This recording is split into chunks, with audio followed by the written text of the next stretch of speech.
എല്ലാവർക്കും നമസ്കാരം. നമ്മളിപ്പോൾ സോഷ്യൽ മീഡിയയിലൂടെയും അതുപോലെ തന്നെ പത്രമാധ്യമങ്ങളോടൊക്കെ കണ്ടിട്ടുണ്ടാവാം, ബ്ലോക്ക് പഞ്ചായത്തിന് കീഴിലുള്ള PMAY ഭവന പദ്ധതിയുടെ അപേക്ഷ നൽകുന്ന അവസാന തീയതി ഈ 2025 ഏപ്രിൽ 30 അവസാനിക്കുകയാണ്. സർവേക്ക് വേണ്ടി അല്ലെങ്കിൽ അപ്ലിക്കേഷൻ സബ്മിറ്റ് ചെയ്യാൻ വേണ്ടിയിട്ട് നമ്മൾ കുറച്ച് കാര്യങ്ങൾ ശ്രദ്ധിക്കേണ്ടതുണ്ട്. ഒന്ന്, നമ്മുടെ കയ്യിൽ ആൻഡ്രോയിഡ് 10 വേർഷനിൽ കൂടുതലുള്ള ഒരു മൊബൈൽ ഫോൺ അത്യാവശ്യമാണ്. രണ്ടാമത്, നമ്മുടെ കുടുംബത്തിൽപ്പെട്ട വനിതാ അംഗത്തിന്റെ പേരിലായിരിക്കണം സർവേ ചെയ്യേണ്ടത്. കുടുംബത്തിൽ വനിതാ അംഗം ഇല്ലെങ്കിൽ മാത്രമാണ് പുരുഷന്റെ പേരിൽ സർവേ ചെയ്യാൻ നമുക്ക് സാധിക്കുകയുള്ളൂ. കൂടാതെ കുടുംബത്തിന് MGNRGS തൊഴിൽ കാർഡും നിർബന്ധമാണ്. ഇനി നമുക്ക് എങ്ങനെയാണ് സ്വന്തമായിട്ട് സർവേ ചെയ്യുന്നതുമായി ബന്ധപ്പെട്ട കാര്യങ്ങൾ നോക്കാം. അതിനായി നമ്മൾ നമ്മുടെ കയ്യിലുള്ള മൊബൈൽ ഫോൺ ഓൺ ആക്കിയതിനു ശേഷം ഗൂഗിൾ സെർച്ച് എഞ്ചിൻ ഓപ്പൺ ആക്കുക. അതിൽ സെർച്ച് എന്ന ഭാഗം ക്ലിക്ക് ചെയ്ത് നമ്മളതിൽ PMAYG എന്ന് സെർച്ച് ചെയ്യാം. PMAYG. അപ്പൊ നമുക്ക് സെർച്ച് ഡീറ്റെയിൽസ് താഴെ ഇങ്ങനെ ലിസ്റ്റ് ചെയ്ത് വരും. അതിൽ ആവാസ് പ്ലസ് 2024 സർവേ എന്ന് ചില മൊബൈലുകളിൽ ഡയറക്റ്റ് ആയിട്ട് കാണാൻ സാധിക്കും. അങ്ങനെ കാണാൻ സാധിക്കുന്നവര് ആ ഭാഗമാണ് ക്ലിക്ക് ചെയ്താൽ മതി. നമുക്ക് ആപ്പ് ഡൗൺലോഡ് ചെയ്യേണ്ട പേജിലേക്ക് നമുക്ക് നേരിട്ടെത്താം. എന്നാൽ ചില മൊബൈലുകളിൽ അങ്ങനെ വരൂല. അങ്ങനെ വരാത്തവര് ആ PMAYG.nic.in എന്ന സൈറ്റ്, കേന്ദ്ര ഗവൺമെന്റ് സൈറ്റ് തന്നെ ഓപ്പൺ ആക്കുക. അതിന്റെ ഹോം പേജിൽ അതിന്റെ ഇങ്ങനെ സൂം ചെയ്താൽ നമുക്ക് കാണാം, അതിന്റെ മുകൾ ഭാഗത്തായിട്ട് ആവാസ് പ്ലസ് 2024 സർവേ ന്യൂ എന്നൊരു ഭാഗം കാണാം. നമ്മൾ അതിൽ ക്ലിക്ക് ചെയ്യാം. അതിൽ ക്ലിക്ക് ചെയ്താലും നമ്മൾ ആപ്പ് ഡൗൺലോഡ് ചെയ്യുന്ന പേജിലേക്ക് നമുക്ക് എന്ത് ചെയ്യാം, പോവാം. ഇനി ഈ പേജിൽ നിന്ന് നമുക്ക് 2 ആപ്പാണ് ഡൗൺലോഡ് ചെയ്യേണ്ടത്. നമ്മൾ പ്ലേ സ്റ്റോറിൽ നിന്ന് ഡൗൺലോഡാണ് ചെയ്യുക. അതുകൊണ്ട് ഒന്നാമത്തെ ലിങ്ക് ആവാസ് പ്ലസ് 2024 എന്നുള്ള ലിങ്ക് നമ്മൾ ക്ലിക്ക് ചെയ്യാം. ക്ലിക്ക് ചെയ്താൽ നമ്മൾ പ്ലേ സ്റ്റോറിലേക്ക് നമ്മൾ പോകും. അതിൽ നിന്ന് ആവാസ് പ്ലസ് 2024 എന്നുള്ള ആപ്പ് നമുക്ക് ഇൻസ്റ്റാൾ ചെയ്യാം. ഇൻസ്റ്റാൾ ചെയ്തതിന് ശേഷം ഓപ്പൺ ആക്കാനൊന്നും പോണ്ട, നമുക്ക് നേരെ പിന്നിലേക്ക് വന്നുകൊണ്ട് തന്നെ അടുത്ത ആപ്പ് ആധാർ ഫേസ് RD എന്നുള്ള ആപ്പ്, അത് ക്രമ നമ്പർ 3 അതിന്റെ ലിങ്ക് ഉള്ളത്. ആ ലിങ്കും ക്ലിക്ക് ചെയ്തുകൊണ്ട് നമുക്ക് ആധാർ ഫേസ് RD എന്ന ആപ്പും ഇൻസ്റ്റാൾ ചെയ്യാം. ഓപ്പൺ ആക്കാനൊന്നും പോണ്ട, അങ്ങനെ ഇൻസ്റ്റാൾ ചെയ്തുകൊണ്ട് നമുക്ക് ഈ ഭാഗം ക്ലോസ് ചെയ്യാം. ഇനി നമ്മൾ സർവേ ആരംഭിക്കാൻ പോവുകയാണ്. അതിനായിട്ട് നമ്മുടെ ഫോണിൽ ഇൻസ്റ്റാൾ ചെയ്ത ആവാസ് ആപ്പ് നമ്മൾ ഓപ്പൺ ചെയ്യാം. അപ്പോൾ ആദ്യം സെലക്ട് ലാംഗ്വേജ് ചോദിക്കും. നിങ്ങൾക്ക് ഇഷ്ടമുള്ള ലാംഗ്വേജ് കൊടുക്കാം. നമ്മളിവിടെ കൊടുക്കുന്ന ഇംഗ്ലീഷാണ്. അതിനുശേഷം ഡണ്ണ് ക്ലിക്ക് ചെയ്യാം. അപ്പോൾ ഒരുപാട് നീഡ് പെർമിഷനൊക്കെ ചോദിക്കും. അതൊക്കെ നമ്മൾ ഓക്കെ കൊടുത്ത് മുന്നോട്ട് പോവാം. അതിൽ while using this app app okay കൊടുക്കുക. While using the app okay കൊടുക്കുന്നു. അലോ കൊടുക്കുക. പെർമിഷനും കാര്യങ്ങളൊക്കെ ചെയ്യുക. പിന്നെ ഇങ്ങനെ ഒരു വിൻഡോ വരും. അസിസ്റ്റഡ് സർവേയും സെൽഫ് സർവേയും. നമ്മൾ ഉദ്ദേശിക്കുന്നത് സെൽഫ് സർവേ ആണ്. അപ്പോൾ സെൽഫ് സർവേക്ക് വേണ്ടി സെൽഫ് സർവേ എന്നുള്ള ഓപ്ഷൻ ക്ലിക്ക് ചെയ്യാം. അതിനുശേഷം തൊട്ട് താഴെ ആധാർ നമ്പർ നമുക്ക് കൊടുക്കേണ്ടതുണ്ട്. അതിന് വേണ്ടിയിട്ട് ആ കോളത്തിൽ നമ്മൾ ക്ലിക്ക് ചെയ്യുക. നമ്മൾ ആധാർ നമ്പർ ക്ലിക്ക് ചെയ്യാം. 50 ആധാർ നമ്പർ അടിച്ചതിന് ശേഷം നമുക്ക് ഓതന്റിക്കേറ്റ് കൊടുക്കാം. ഇപ്പോൾ നമ്മുടെ ആധാർ ഫേസ് ID കുറച്ച് പെർമിഷനും കാര്യങ്ങളൊക്കെ ചോദിക്കും. അത് നമ്മൾ ഫസ്റ്റ് ഉള്ളത് ഓക്കെ കൊടുക്കുക. ഇതിൻ്റെ 5 സ്റ്റെപ്പുകളുണ്ട്. അത് മൊത്തം പൂർത്തീകരിച്ച് കഴിഞ്ഞതിന് ശേഷം നമ്മൾ ഇവിടെ ഒരു ബോക്സ് കാണുന്നുണ്ട്. ഈ ബോക്സിൽ ക്ലിക്ക് ചെയ്തതിന് ശേഷം പ്രൊസീഡ് കൊടുക്കാം. അപ്പോൾ നമുക്ക് ഇങ്ങനൊരു ഫോട്ടോ എടുക്കാൻ വേണ്ടിയിട്ട് ഇങ്ങനൊരു വിൻഡോ വരും. ഇപ്പോൾ കാണുന്ന റൗണ്ടിൽ അപേക്ഷക മുഖം കൃത്യമായി ഉൾപ്പെടുത്തുകയും കണ്ണ് അടച്ചു തുറക്കുകയും ചെയ്യണം. കണ്ണട വെക്കുന്ന അപേക്ഷകയാണെങ്കിൽ കണ്ണട ഒഴിവാക്കിയതിനു ശേഷം മാത്രമാണ് ഇങ്ങനെ ചെയ്യേണ്ടത്. ഈ സമയത്ത് റൗണ്ട് പച്ച നിറത്തിലാവുകയും 5 സെക്കൻഡ് കൊണ്ട് KYC സക്സസ്ഫുൾ എന്ന് കാണിക്കുകയും ചെയ്യും. തുടർന്ന് നമുക്ക് ഓക്കെ കൊടുത്ത് മുന്നോട്ട് പോകാവുന്നതാണ്. എന്നാൽ ചില സമയങ്ങളിൽ KYC ഫെയിൽഡ് ആണെങ്കിൽ നിങ്ങളുടെ ഫോണിന്റെ ഫ്രണ്ട് ക്യാമറ തുടച്ചു വൃത്തിയാക്കുകയും ക്യാമറയുടെ ഭാഗത്ത് സ്ക്രീൻ ഗാർഡിനോ ഡിസ്പ്ലേക്കോ വല്ല പൊട്ടലുകളോ വിള്ളലുകളോ ഉണ്ടോ എന്ന് പരിശോധിക്കുകയും ചെയ്യണം. ഇങ്ങനെയുണ്ടെങ്കിൽ ഫേസ് ഡിറ്റക്ട് ചെയ്യാൻ സാധിക്കുന്നതല്ല എന്ന കാര്യം കൂടി നമ്മൾ മനസ്സിലാക്കേണ്ടതാണ്. പിന്നീട് കാണുന്ന പേജിൽ നമ്മളോടൊരു 4 അക്ക പിൻ ക്രിയേറ്റ് ചെയ്യാനാണ് ആവശ്യപ്പെടുന്നത്. ഏതെങ്കിലും ഒരു 4 അക്കം എൻ്റർ ചെയ്യുക. വീണ്ടും ആ 4 അക്കം തന്നെ ടൈപ്പ് ചെയ്ത് കൺഫേം ചെയ്യുക. തുടർന്ന് ആ പിൻ ഉപയോഗിച്ച് നമുക്ക് ലോഗിൻ ചെയ്യാവുന്നതാണ്. അടുത്ത പേജിൽ സെലക്ട് ലൊക്കേഷൻ ആണ് ചോദിച്ചിട്ടുള്ളത്. അതിൽ സ്റ്റേറ്റ് സെലക്ട് ചെയ്യുക. അതുപോലെ തന്നെ ജില്ല നമ്മൾ സെലക്ട് ചെയ്യുക. അതിനുശേഷം നിങ്ങളുടെ ബ്ലോക്ക് പഞ്ചായത്ത് സെലക്ട് ചെയ്യുക. അതിനുശേഷം നിങ്ങളുടെ ഗ്രാമപഞ്ചായത്ത് സെലക്ട് ചെയ്യുക. അതിനുശേഷം നിങ്ങൾ ഉൾപ്പെടുന്ന വില്ലേജ് സെലക്ട് ചെയ്യുക. താഴെ പ്രൊസീഡ് ക്ലിക്ക് ചെയ്യുക. നമ്മൾ അടുത്ത പേജിലേക്ക് പോകും. ഈ പേജിൽ നമുക്ക് ആവശ്യമായിട്ടുള്ളത് ആഡ് എഡിറ്റ് സർവേ ആണ്. അതുപോലെ തന്നെ അപ്ലോഡ് സേവ്ഡ് സർവേ ഡാറ്റ ആദ്യത്തെ 2 എണ്ണമാണ്. അതിൽ നമുക്ക് ആദ്യത്തെ ആഡ് എഡിറ്റ് സർവേ ക്ലിക്ക് ചെയ്യാം. ക്ലിക്ക് ചെയ്യുമ്പോൾ നമുക്ക് ഇങ്ങനെ ഒരു പേജ് വരും. ഇൻഡിവിജ്വൽ പർട്ടിക്കുലർ ക്വസ്റ്റ്യൻ, കുറച്ച് ചോദ്യങ്ങളാണ്. നെയിം ഓഫ് ദ ഹെഡ്, ഗ്രഹനാഥയുടെ പേര്, അത് ആധാർ കാർഡിൽ ഉള്ളതുപോലെ തന്നെ ടൈപ്പ് ചെയ്ത് കൊടുക്കണം. അത് പ്രത്യേകം ശ്രദ്ധിക്കണം.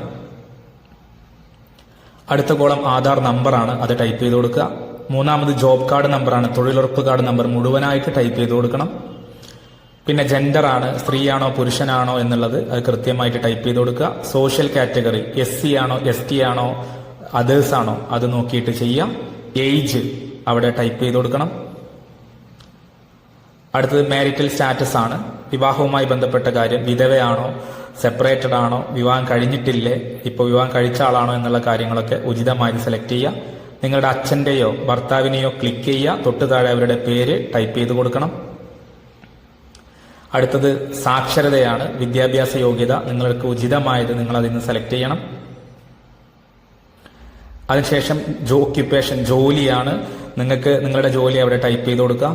അതിൽ ക്ലിക്ക് ചെയ്യാം. ഇല്ലെങ്കിൽ നൺ എന്ന് കൊടുക്കാം. അതിനുശേഷം നമ്പർ ഓഫ് ഫാമിലി മെമ്പേഴ്സ് ആണ്. അപ്പോൾ മിനിമം 2 പേരെ കൊടുക്കുക, ഭാര്യ ഭർത്താവ്. ഇനി ഏകാംഗ കുടുംബമാണെങ്കിൽ അവരെ മാത്രം 1 എന്ന് കൊടുത്താലും മതി. 2ൽ കൂടുതൽ കൊടുത്തു കഴിഞ്ഞാൽ ആ കൂടുതൽ കൊടുക്കുന്നവരുടെയൊക്കെ ആധാർ ഡീറ്റെയിൽസ് നമ്മൾ ഇതിൽ ഡീറ്റെയിൽസ് അടിച്ചു കൊടുക്കേണ്ടി വരും. എനി ഡിസേബിലിറ്റി പേഴ്സൺ, ആരെങ്കിലും വൈകല്യമുള്ള ആളുകളുണ്ടോ എന്നുള്ള ചോദ്യമാണ്. അപ്പോൾ അത് ഉചിതമായത് കൊടുക്കാം.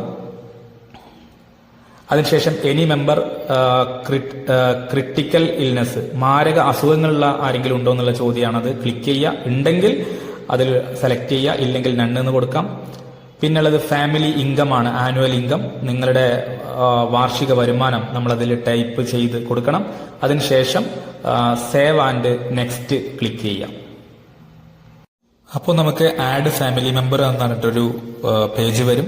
ഇതിൽ നമ്മൾ 2 ഫാമിലി മെമ്പേഴ്സിനെയാണ് നമ്മളിവിടെ കൊടുത്തത്. അപ്പോൾ രണ്ടാമത്തെ ആളുടെ ഡീറ്റെയിൽസ് കൊടുക്കാനാണ് ഈ പേജ്. അപ്പോൾ ഹസ്ബൻഡിന്റെ പേര് നമ്മൾ മുകളിൽ കൊടുക്കുന്നു. അവരുടെ ആധാർ നമ്പർ ടൈപ്പ് ചെയ്ത് കൊടുക്കുന്നു. മൂന്നാമതായി അവരുടെ സ്ത്രീയാണോ പുരുഷനാണോ എന്നുള്ള കാര്യം സെലക്ട് ചെയ്ത് കൊടുക്കുന്നു. ഗ്രഹനാഥയുമായിട്ടുള്ള ബന്ധം, റിലേഷൻ നമ്മൾ ടൈപ്പ് ചെയ്യുന്നു. ഏജ് നമ്മൾ ടൈപ്പ് ചെയ്തെടുക്കുന്നു. മാരിറ്റൽ സ്റ്റാറ്റസ്, വിവാഹവുമായി ബന്ധപ്പെട്ട കാര്യം നമ്മൾ ക്ലിക്ക് ചെയ്യുന്നു, ഉചിതമായത്. മൊബൈൽ നമ്പർ, നമ്മൾ അവരുടെ മൊബൈൽ നമ്പർ അവിടെ ടൈപ്പ് ചെയ്ത് കൊടുക്കാം.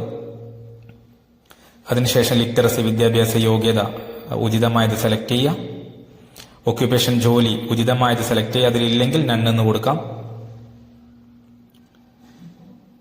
പിന്നെ എനി ഡിസേബിലിറ്റി പേഴ്സൺ, വൈകല്യമുള്ള ആളാണോ എന്നാണ് ചോദ്യം. ഉചിതമായത് കൊടുക്കാം. അതിനുശേഷം ആഡ് ഫാമിലി മെമ്പർ എന്ന് കൊടുക്കാം. അടുത്ത പേജ് വരും. അവിടെ ആഡ് ചെയ്ത് വന്നിരിക്കുന്നത് കാണാം. സേവ് ആൻഡ് നെക്സ്റ്റ് കൊടുക്കാം. അവിടെ സെലക്ട് ബെനിഫിഷ്യറി എന്ന് വരും. അതിൽ നമ്മൾ ആ ചെറിയ കുഞ്ഞു ബോക്സിൽ ക്ലിക്ക് ചെയ്യുക. പ്രൊസീഡ് ക്ലിക്ക് ചെയ്യുക. അടുത്ത പേജിൽ ബാങ്ക് അക്കൗണ്ട് ഡീറ്റെയിൽസ് കൊടുക്കാനാണ് പറയുന്നത്. ഇപ്പോൾ നമ്മൾ സർവേ ചെയ്യുന്ന സമയത്ത് കൊടുത്തിട്ടില്ലെങ്കിലും കുഴപ്പമൊന്നുമില്ല. അപ്പോൾ നമ്മൾ ആ കുഞ്ഞു ബോക്സിൽ ക്ലിക്ക് ചെയ്യുക. നമ്മൾ നെക്സ്റ്റ് കൊടുക്കാം. വീടുമായി ബന്ധപ്പെട്ട കുറച്ച് ചോദ്യങ്ങളാണ്. ഒന്നാമത്തെ ചോദ്യം, സർവേ ചെയ്ത വീട് നിങ്ങളുടെ സ്വന്തം വീടാണോ വാടക വീടാണോ എന്നുള്ളതാണ്. സ്വന്തം വീടാണെങ്കിൽ ഓണ്ട് കൊടുക്കാം, വാടക വീടാണെങ്കിൽ റെന്റ് എന്നുള്ള ഓപ്ഷൻ കൊടുക്കാം. രണ്ടാമത്തെ ചോദ്യം, ഈ വീടിന്റെ ചുമര് പക്ക ആണോ കച്ചയാണോ, അതായത് ഉറപ്പുള്ളതാണോ മോശപ്പെട്ടതാണോ എന്നാണ് ചോദിക്കുന്നത്. മോശപ്പെട്ടതാണെങ്കിൽ കച്ച കൊടുക്കാം. മൂന്നാമത്തെ ചോദ്യം, റൂഫ്, മേൽക്കൂര നല്ല മേൽക്കൂരയാണോ മോശപ്പെട്ടതാണോ എന്നുള്ളതാണ്. അവിടെ മോശപ്പെട്ടതാണെങ്കിൽ കച്ച കൊടുക്കാം.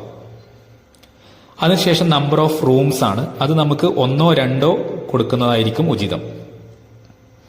അടുത്തത് ലാട്രിൻ ഫെസിലിറ്റിയാണ്. ടോയ്ലറ്റ് ഉണ്ടോ ഇല്ലേ എന്നുള്ള ചോദ്യമാണ്. ഉചിതമായത് സെലക്ട് ചെയ്യുക. അടുത്ത ചോദ്യം, main source of house hold income ആണ്, നിങ്ങളുടെ പ്രധാന വരുമാനം എന്താണ് എന്നുള്ളതാണ്. അത് ഉചിതമായത് സെലക്ട് ചെയ്യാം. 3 ചക്ര വാഹനമോ 4 ചക്ര വാഹനം ഉണ്ടോ എന്നുള്ള ചോദ്യമാണ് അടുത്തത്. ഉചിതമായത് കൊടുക്കാം. അടുത്തത് കൃഷി ആവശ്യവുമായി ബന്ധപ്പെട്ട് 3 ചക്ര 4 ചക്ര വാഹനം ഉണ്ടോ എന്നുള്ളതാണ്. അതും ഉചിതമായത് കൊടുക്കാം. കിസാൻ ക്രെഡിറ്റ് കാർഡ് ഉണ്ടോ എന്ന് ചോദിക്കുന്നുണ്ട്. ഉചിതമായത് കൊടുക്കാം. ഗവൺമെന്റ് എംപ്ലോയി ആണോ എന്ന് ചോദിക്കുന്നുണ്ട്. ഉചിതമായത് കൊടുക്കാം. പിന്നെ നിങ്ങൾക്ക് എന്തെങ്കിലും ബിസിനസ് സ്ഥാപനങ്ങളും എന്തെങ്കിലും ഉണ്ടോ എന്ന് ചോദിക്കുന്നുണ്ട്. ഉചിതമായത് കൊടുക്കാം. 15,000 കൂടുതൽ വരുമാനം കിട്ടുന്ന ആരെങ്കിലും കുടുംബത്തിൽ ഉണ്ടോ എന്ന് ചോദിക്കുന്നുണ്ട്. ഉചിതമായത് കൊടുക്കാം. ഇൻകം ടാക്സ് കൊടുക്കുന്ന ആൾ കുടുംബത്തിലുണ്ടോ ചോദിക്കുന്നുണ്ട്. പ്രൊഫഷണൽ ടാക്സ് കൊടുക്കുന്ന ആൾ കുടുംബത്തിലുണ്ടോ ചോദിക്കുന്നുണ്ട്. 2 ഏക്കറ കൃഷിഭൂമി നിങ്ങൾക്ക് ഉണ്ടോ എന്ന് ചോദിക്കുന്നുണ്ട്. 5 ഏക്കറ കൂടുതൽ സാധാരണ ഭൂമി ഉണ്ടോ എന്ന് ചോദിക്കുന്നുണ്ട്. അതുപോലെ അതിലൊക്കെ ഉചിതമായത് കൊടുക്കാം. ഹൗസ് ഹോൾഡ് വിത്തൗട്ട് ഷെൽട്ടർ, അവിടെ നിങ്ങൾക്ക് പാർപ്പിടമില്ലാത്ത കുടുംബമാണോ എന്ന് ചോദിക്കുന്നത്. അവിടെ യെസ് കൊടുക്കാം. ആംസ്, ലിവിങ് ഓൺ ആംസ്, ഭിക്ഷയാചിച്ച് നടക്കുന്ന കുടുംബമാണോ ചോദിക്കുന്നുണ്ട്. അവിടെ നോ കൊടുക്കാം. ഉചിതമായത് കൊടുക്കാം. സ്കാവെഞ്ചേഴ്സ്, അതായത് തോട്ടിപ്പണിക്കാരനാണോ എന്ന് ചോദിക്കുന്നുണ്ട്. ഉചിതമായത് കൊടുക്കാം. അതുപോലെ തന്നെ PVTG, ട്രൈബൽ ഗ്രൂപ്പിൽ ഉൾപ്പെട്ടതാണെന്ന് ചോദിക്കുന്നുണ്ട്. ഉചിതമായത് കൊടുക്കാം. ലീഗലി റിലീസ്ഡ് ബോണ്ടഡ് ലേബർ ആണോ ചോദിക്കുന്നുണ്ട്. ഉചിതമായത് കൊടുക്കാം. Do you have construct the house, നിങ്ങൾക്ക് ലാൻഡ്, അതായത് വീട് പണിയാൻ ഭൂമി ഉണ്ടോ എന്ന് ചോദിക്കുന്നുണ്ട്. അവിടെ ഉണ്ടെങ്കിൽ യെസ് എന്ന് കൊടുക്കാം, ഇല്ലെങ്കിൽ നോ എന്ന് കൊടുക്കാം. പിന്നെ അവസാനത്തെ ചോദ്യം, നിങ്ങൾ ആദ്യമായിട്ടാണോ ഇങ്ങനെ ഭവന നിർമ്മാണത്തിനായിട്ട് ക്ഷണിക്കുന്നത് എന്നാണ് ചോദിക്കുന്നത്. അതും ഉചിതമായത് കൊടുക്കാം. എന്നിട്ട് സേവ് ആൻഡ് നെക്സ്റ്റ് ക്ലിക്ക് ചെയ്യാം. ഇതിനുശേഷം ക്യാപ്ചർ ഓൾഡ് ഹൗസ് ഇമേജ് ആണ് ഇവിടെ ശ്രദ്ധിക്കേണ്ടത്. ഈ അക്യുറസി എന്നുള്ള ഭാഗം 15 ചോട്ടിലാണെങ്കിൽ മാത്രമേ ഈ ഫോട്ടോയുടെ ചിഹ്നത്തിൽ ക്ലിക്ക് ചെയ്താൽ നമുക്ക് ഫോട്ടോ എടുക്കാൻ കഴിയുള്ളൂ. അത് ഓർത്ത് വെക്കുക. കിട്ടാൻ വേണ്ടിയിട്ട് ബിയോണ്ട് മാപ്പ് ഒന്ന് ഓപ്പൺ ആക്കിയിട്ട് ബാക്ക് അടിച്ചു കഴിഞ്ഞാൽ കിട്ടും. 15 താഴെ വരുന്നവരെ നമ്മൾ വെയിറ്റ് ചെയ്യണം. ഒന്ന് ഫോൺ അങ്ങോട്ടും ഇങ്ങോട്ടൊക്കെ ഒന്ന് മൂവ് ചെയ്യിപ്പിച്ചു കഴിഞ്ഞാൽ അത് 15 താഴെ വരും. എന്നിട്ട് ഫോട്ടോ നമ്മൾ ചെയ്യാം. നമ്മളിവിടെ നിലവിൽ അവർ താമസിക്കുന്ന വീടിന്റെ ഫോട്ടോ ആണ് എടുക്കേണ്ടത്. അത് സ്വന്തമായിട്ടുള്ള വീടാണെങ്കിലും വാടക വീടാണെങ്കിലും. പക്ഷെ നമ്മുടെ അപേക്ഷകർക്ക് വീടൊന്നും ഇല്ലാത്തതുകൊണ്ട് അവരുടെ സ്ഥലത്ത് നിന്നുള്ള ഫോട്ടോ ആണ് നമ്മളിവിടെ അപ്ലോഡ് ചെയ്യുന്നത്. ക്രോപ്പ് ചെയ്യുക. അതുപോലെ തന്നെ ആഡ് റിമാർക്കിൽ വേണമെങ്കിൽ നമുക്ക് ലൊക്കേഷൻ ഏതെങ്കിലും തൊട്ടടുത്തുള്ളൊരു സ്ഥലപ്പേര് കൊടുത്തിട്ട് നമുക്ക് എന്ത് ചെയ്യാം, സേവ് ആൻഡ് നെക്സ്റ്റ് കൊടുക്കാം. അതിനുശേഷം ക്യാപ്ചർ വാക്കന്റ് സൈറ്റ് എന്നാണ്, അതായത് അവർ വീട് വെക്കാൻ ഉദ്ദേശിക്കുന്ന സ്ഥലത്ത് നിന്നുള്ള ഫോട്ടോവും നമുക്ക് അപ്ലോഡ് ചെയ്യേണ്ടതുണ്ട്. അപ്പോൾ അത് നമ്മൾ ഇതേപോലെ തന്നെ ഫോട്ടോ എടുത്ത് ക്രോപ്പ് ഓപ്ഷൻ സെലക്ട് ചെയ്തതിന് ശേഷം വെറുതെ ജസ്റ്റ് ക്രോപ്പ് വേണമെങ്കിൽ ഒന്ന് ക്രോപ്പ് ചെയ്യുക. എന്തെങ്കിലും റിമാർക്ക് എന്തെങ്കിലും ഒന്ന് ടൈപ്പ് ചെയ്തതിന് ശേഷം നമ്മൾ എന്ത് ചെയ്യാം, സേവ് ആൻഡ് നെക്സ്റ്റ് കൊടുക്കാം. ഈ പേജിൽ ഫസ്റ്റ് നമ്മളോട് ചോദിക്കുന്നത് നിങ്ങൾക്ക് മേസൺ ട്രെയിനിങ് ആവശ്യമുണ്ടോ എന്നാണ്. അതായത് സ്വന്തമായിട്ട് വീട് നിർമ്മിക്കുന്ന ആൾക്ക് തേപ്പും പടവും ഒക്കെ തൊഴിലുറപ്പ് പദ്ധതി വഴി പഠിപ്പിക്കുന്നതാണ് മേസൺ ട്രെയിനിങ് ഉദ്ദേശിക്കുന്നത്. ഇത് വേണമെന്നുണ്ടെങ്കിൽ യെസ് കൊടുക്കുക, വേണ്ടെങ്കിൽ നോ കൊടുക്കാം. അതിനുശേഷം അതിൽ താഴെയുള്ള ഏതെങ്കിലും ഒരു പ്ലാന് മുകളിൽ നിന്ന് സെലക്ട് ചെയ്യാം, പ്രൊസീഡ് കൊടുക്കാം. നമ്മൾ സർവേ നടത്തിയ എല്ലാ ഡീറ്റെയിൽസും അടുത്ത പേജിൽ നമുക്ക് കാണും. വേണമെങ്കിൽ ഡൗൺലോഡ് ചെയ്യണമെങ്കിൽ മുകളിൽ ക്ലിക്ക് ചെയ്യുക. അത് നമുക്ക് PDF ഡൗൺലോഡ് ആക്കി എടുക്കാം. അതിനുശേഷം താഴെ പോയതിനു ശേഷം അവിടെ പ്രൊസീഡ് ക്ലിക്ക് ചെയ്യാം. അപ്പോൾ നമുക്ക് സർവേ കംപ്ലീറ്റഡ് എന്ന് കാണിക്കും. നമ്മുടെ ആദ്യം കണ്ട പേജിലേക്ക് പോകും. അവിടെ അപ്ലോഡ് സർവേ ക്ലിക്ക് ചെയ്യാം. അവിടെ നമ്മൾ ആധാർ വെരിഫൈഡ് ഒന്ന് ക്ലിക്ക് ചെയ്യുക. അവിടെ അപ്പോൾ പച്ച നിറത്തിലാവും അത്. അതിനുശേഷം വെരിഫൈ ജോബ് കാർഡ് എന്ന് ക്ലിക്ക് ചെയ്യുക. വെരിഫൈ ആയാൽ അത് പച്ച നിറത്തിൽ കാണും. അതിനുശേഷം അത് സെലക്ട് ചെയ്യുക, അപ്ലോഡ് റെക്കോർഡ് ക്ലിക്ക് ചെയ്യുക. ഇതോടുകൂടി നമ്മളെ സർവേ പൂർത്തീകരിച്ചു. ഇപ്പോൾ നമ്മൾ ഒരു ആപ്ലിക്കേഷൻ സബ്മിറ്റ് ചെയ്യുന്ന രീതി നമ്മൾ മനസ്സിലാക്കി. ഇനി ഈ ആപ്ലിക്കേഷൻ സർക്കാരിന്റെ നിർദ്ദേശം വരുന്ന മുറക്ക് ബ്ലോക്ക് തല ഉദ്യോഗസ്ഥർ അത് വെരിഫിക്കേഷൻ നടത്തുകയും അതിനുശേഷം സർക്കാർ അന്തിമ ലിസ്റ്റ് പുറത്തിറക്കുകയും ചെയ്യും. അപ്പോൾ അർഹതപ്പെട്ടവർക്ക് മുന്നിൽ നിങ്ങൾ ഈ വീഡിയോ എത്തിക്കുമെന്ന പ്രതീക്ഷയോടുകൂടി നിർത്തുന്നു. നന്ദി, നമസ്കാരം.